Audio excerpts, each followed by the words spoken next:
नमस्ते, राम राम। सब खां पहिरीं सॼा हिंदू भाइड़ा ने होली रे लख लख वधाए होए। दोस्तों, ये जेका रस्म है मटकी प्रोग्राम वाली, यार ये गलत रस्म है। अगर ये मल्हाओ तो के सुठे तरीक़े से मल्हाओ, ख्याल खां मल्हाओ। बाक़ी ये जो एक भी जे मथे चढ़े हो जो मटकी जेको बने थो, ये तमाम घणो नुकसान है। गुज़िरियल कुछ साल अॻु में गुलाम नबी शाह शहर में अॼु एक वाक़ियो पेश आयो तो।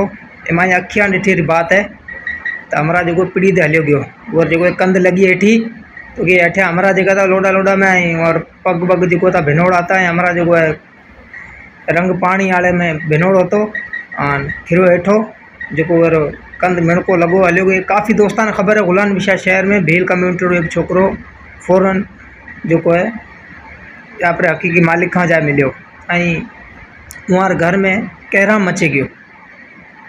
मेहरबानी करे ये रस्म रो वडे एहतियात का मलाता करो। एती ऊंची वधण अगते बुते सत सत मानू हेठा हुए मथे 3 4 मानू वड़े वो मथे 6 7 मानू रस्म जगह है सही कोने वधिक मर्जी आ रहा। भगवान कुलारो खैर करे। धन्यवाद।